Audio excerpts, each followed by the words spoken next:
ಬರ್ಬರವಾಗಿ ಹತ್ಯೆಗೈದ ಘಟನೆಯನ್ನು ಎನ್ಐಎ ತನಿಖೆಗೆ ಒಳಪಡಿಸಿ ಜಿಹಾದ್ ಫಯಾಜ್ನನ್ನು ಶೀಘ್ರ ವಿಚಾರಣೆ ನಡೆಸಿ ತ್ವರಿತ ನ್ಯಾಯಾಲಯದ ಮೂಲಕ ಒಳಪಡಿಸಲು ಮನವಿ.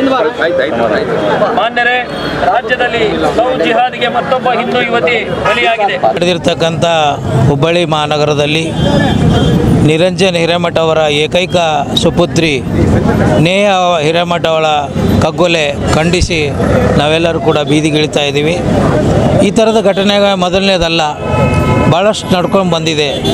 ರಾಜ್ಯದಲ್ಲಿ ಕಾಂಗ್ರೆಸ್ ಸರ್ಕಾರ ಯಾವಾಗಿರ್ತೈತಿ ಇಂಥ ದುರ್ಘಟನೆಗಳು ಆಗ್ತಾನೇ ಇರ್ತವೆ. ಇದು ಆಗಬಾರ್ದು ಅಂದರೆ ಕಾನೂನು ತಿದ್ದುಪಡಿ ಆಗಬೇಕಾಗಿದೆ. ಎಲ್ಲ ಜನರು ಏನು ಹೇಳ್ತಾರೆ, ಈ ಘಟನೆ ಏನಾದರೂ ಉತ್ತರ ಪ್ರದೇಶದಲ್ಲಿ ನಡೆದಿದ್ರೆ ತಕ್ಷಣ ಅವನಿಗೆ ಎನ್ಕೌಂಟ್ರ್ ಮಾಡ್ತಿದ್ರು ಅಂತೇಳಿ. ಈ ಎನ್ಕೌಂಟ್ರ್ ಕಾನೂನಾತ್ಮಕವಾಗಿ ನಡಿಬೇಕಂತೇನಿಲ್ಲ. ಆಗಲೇ ಹೈದರಾಬಾದಲ್ಲಿ ಒಬ್ಬ ಪೊಲೀಸರು ಮಾನವೀಯತೆ ದೃಷ್ಟಿಯಿಂದ ಅವ್ರನ್ನ ಕಾಡಿಗೆ ಕರ್ಕೊಂಡೋಗಿ ಎನ್ಕೌಂಟ್ರ್ ಮಾಡಿರ್ತಕ್ಕಂಥ ಉದಾಹರಣೆಗಳಿದ್ದಾವೆ. ಉತ್ತರ ಪ್ರದೇಶದಲ್ಲಿ ಉದಾಹರಣೆಗಳಿದ್ದಾವೆ, ಇಲ್ಲಿ ಕೂಡ ಉದಾಹರಣೆಗಳಿದ್ದಾವೆ. ಅದಕ್ಕೆ ಕಾನೂನು ಬದಲಾವಣೆ ಆಗಬೇಕು.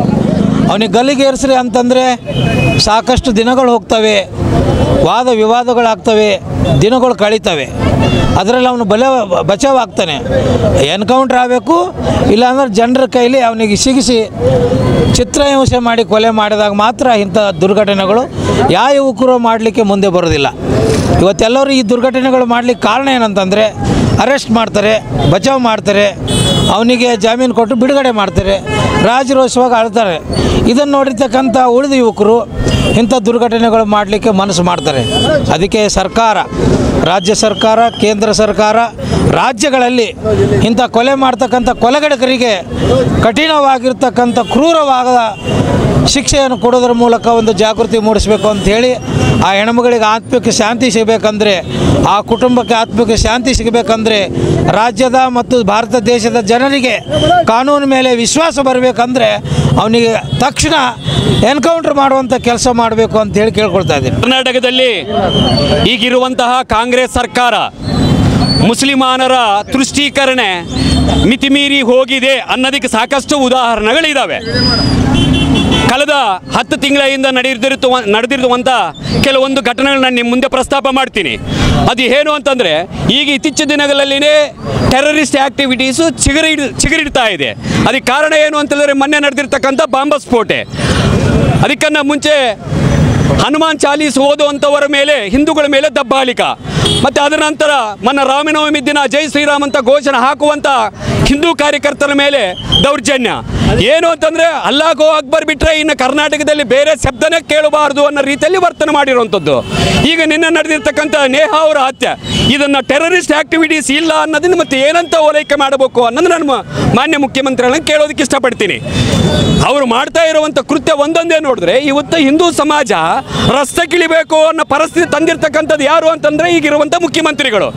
ಹಿಂದೂಗಳಿಗೆ ರಕ್ಷಣೆ ಇಲ್ಲದಂಗೆ ಆಗ್ಬಿಟ್ಟಿದೆ. ಅಂದರೆ ತಮ್ಮ ರಕ್ಷಣೆ ತಾವು ಮಾಡಿಕೊಳ್ಳೋದಕ್ಕಾಗಿ ರಸ್ತೆಗೆ ಬರುವ ಸಂದರ್ಭದಲ್ಲಿ ಆಗುವಂಥ ಅನಾವೃತ್ತಿ ಕಾರಣ ಯಾರು ಅಂತಂದರೆ ಮಾನ್ಯ ಮುಖ್ಯಮಂತ್ರಿಗಳು ಅಂತೇಳಿ ಹಿಂದೂ ಜಾಗರಣ ವೇದಿಕೆಯಿಂದ ಒಂದು ಎಚ್ಚರಿಕೆಯನ್ನು ನೀಡೋದಕ್ಕೆ ಇಷ್ಟಪಡ್ತಾ ಇದ್ದೀವಿ. ಆಡಾಗಲೇ ನೇಹ ಹಿರೇಮಠರವರ ಕೊಲೆ ಕಾಲೇಜಿನ ಕ್ಯಾಂಪಸ್ನಲ್ಲಾಗಿದೆ. ಆ ವಿದ್ಯಾರ್ಥಿನಿ ಪರೀಕ್ಷೆ ಬರೀಕೆ ಒಳಗೋದಾಗ ವಿದ್ಯಾರ್ಥಿಗಳು ಅಲ್ಲದೆ ಇರೋರನ್ನ ಒಳಗಡೆ ಬಿಡೋದಿಲ್ಲ. ಕೊಲೆಗಡಕ ಒಳಗಡೆ ಹೋಗಿ 3 ಗಂಟೆ ಅವತಿತ್ಕೊಂಡು ಆಕೆಯನ್ನು 11 ಬಾರಿ ಚಾಕುವಿನಿಂದ ತಿವಿದು ಸಾಯಿಸಿದಾನಂತ ಹೇಳಿದರೆ ಅಲ್ಲಿ ಪೊಲೀಸ್ ವೈಫಲ್ಯ ಆಗಿದೆ, ಕಾಲೇಜ್ ಆಡಳಿತ ಮಂಡಳಿಯವರ ವೈಫಲ್ಯ ಆಗಿದೆ. ಕಳೆದ 2 ವರ್ಷಗಳಿಂದ ಆ ವಿದ್ಯಾರ್ಥಿನಿಗೆ ಅವನು ಕಿರುಕುಳ ಕೊಡ್ತಾ ಇದ್ದರೂ ಕೂಡ ಕೆಲವರು ಅದನ್ನು ಲವ್ ಅನ್ನುವಂಥ ಅರ್ಥ ಕೊಡ್ತಾ ಇರುವಂಥದ್ದು ಖಂಡನೀಯ. ಯಾವುದೇ ವ್ಯಕ್ತಿ, ಒಬ್ಬ ವಿದ್ಯಾರ್ಥಿನಿ ತನ್ನ ಅಸಮ್ಮತಿ ಸೂಚಿಸಿದ್ರೆ ಅದು ಲೈಂಗಿಕ ಕಿರುಕುಳ ಆಗ್ತದೆ. ಅವನ ಮೇಲೆ ಈಗಾಗಲೇ ಲೈಂಗಿಕ ಕಿರುಕುಳ ಕೇಸ್ ಹಾಕಿದರೆ ಇವತ್ತು ಕೊಲೆ ನಡೀತಿರಲಿಲ್ಲ. ಕೊಲೆಗಾರನ ಬಂಧಿಸಿ ಅವನಿಗೆ ಗಲ್ಲು ಶಿಕ್ಷೆ ಮಾಡಿಸುವಂಥ ಸರ್ಕಾರ ಒಂದು ದಿನದಲ್ಲೇ ಅಲ್ಲೇನೋ ಬೇರೆ ಅವ್ರದ್ದು ವೈಯಕ್ತಿಕ ಕಾರಣ ಇತ್ತು ಅಂತೇಳಿ ಮುಖ್ಯಮಂತ್ರಿಗಳು ಹೇಳ್ತಾರೆ. ಹೋಮ್ ಮಿನಿಸ್ಟರ್ ಕೂಡ ಅದು ಲವ್ ಇತ್ತು ಅನ್ನುವಂಥ ತಪ್ಪು ಕಲ್ಪನೆ ಮಾತನ್ನು ಹೇಳ್ತಾನೆ. ಅದನ್ನು ಸ್ವಂತ ಕೊಲೆಯಾಗಿರ್ತಕ್ಕಂಥ ವಿದ್ಯಾರ್ಥಿನ ತಂದೆನೇ ಖಂಡನೆ ಮಾಡಿದ್ದಾನೆ, ಅದೇ ಪಕ್ಷದ ಕಾರ್ಪೊರೇಟರ್ ಅವರು. ಆದ್ದರಿಂದ ಕೊಲೆಗಡಕನಿಗೆ ಗಲ್ಲು ಶಿಕ್ಷೆ ಆಗಲೇಬೇಕಂತೇಳಿ ಎಲ್ಲರ ಒತ್ತಾಯ. ಜೈ ಶ್ರೀರಾಮ್. ಬಳ್ಳಾರಿಯ ನಿರಂತರ ಸುದ್ದಿಗಾಗಿ ಬಳ್ಳಾರಿ ಬೆಳಗಾಯಿತು ಚಾನೆಲ್ನ ಸಬ್ಸ್ಕ್ರೈಬ್ ಮಾಡಿ ಹಾಗೂ ಬೆಲ್ ಐಕಾನ್ ಒತ್ತಿ.